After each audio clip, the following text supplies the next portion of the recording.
আজই শেষ ডেডলাইন, পুলিশের কাছে কি হাজিরা দেবেন অরূপ বিশ্বাস?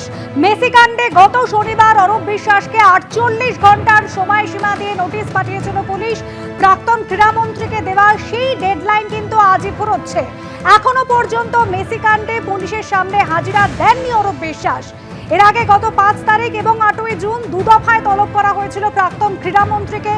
হাজিরা না দিয়ে কলকাতা হাইকোর্টে রক্ষা কবচে তিনি আবেদনও করেছিলেন। আর সেই মামলায় গত বুধবার হাইকোর্টে তীব্র ভৎসনার মুখে পড়তে হয়েছিল প্রাক্তন ক্রীড়ামন্ত্রীকে। হাইকোর্টের নির্দেশ ছিল পুলিশের বেঁধে দেওয়া সময়সীমার মধ্যেই কিন্তু অরূপ বিশ্বাসকে হাজিরা দিতে হবে। এরপর গত শনিবার 48 ঘন্টার ডেডলাইন দেওয়া হয়, সেই ডেডলাইন কিন্তু আজ শেষ হচ্ছে।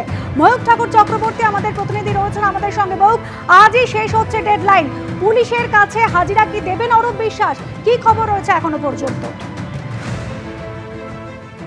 দেখো, এর আগে অরূপ বিশ্বাসকে দুবার নোটিশ করা হয়েছে শনিবারের আগে পর্যন্ত, এবং একদিনও তিনি আসেননি। প্রথমে তিনি 14 দিনের সময় চেয়েছিলেন।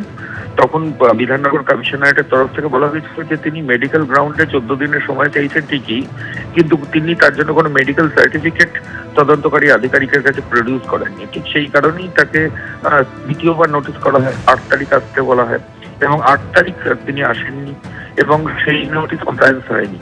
এর পরবর্তী ক্ষেত্রে বিধাননগর কমিশনারেটের তরফ থেকে তাকে ফের নোটিশ করা হয়, কিন্তু বারবার নোটিশ করা হলেও অরূপ বিশ্বাস তিনি কিন্তু তদন্তকারী আধিকারিকদের যে জিজ্ঞাসাবাদ এই মেসি কাণ্ডে শতদ্রু দত্তের অভিযোগের প্রেক্ষিতে, সেটা কিন্তু তিনি ফেস করছেন না।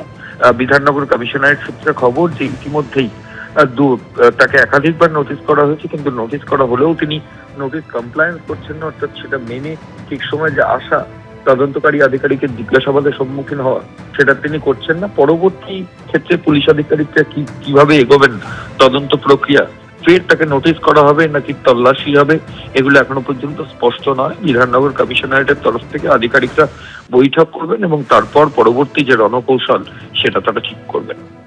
ধন্যবাদ ময়ূক।